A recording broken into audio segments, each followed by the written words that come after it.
Welcome back to week 3 of our SEMA Build series, and let me just get right to it because we have done a lot last week. We did a lot yesterday.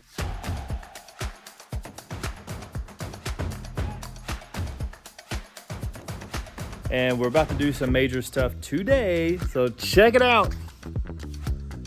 This is our booth so far. And main TV, all the TVs work, but now we are gonna have to remove the TVs, put up our panels, cut our panels to allow the TVs for clearance, and then we'll get them vinyl wrapped. And let me go over here. Let me just show you kind of what we're looking at here. So this whole display is our crate system. So these will fold up, everything goes inside, and these are how we're shipping out our entire booth, which is really freaking cool. Not gonna waste any time today. We're gonna get started. I gotta pull these TVs off.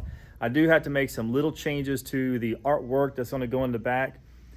That stuff has to be printed, starting to print ready files by Monday, and yeah, it's just a lot to do. So I'm not gonna sit here and talk. I'm gonna let you watch.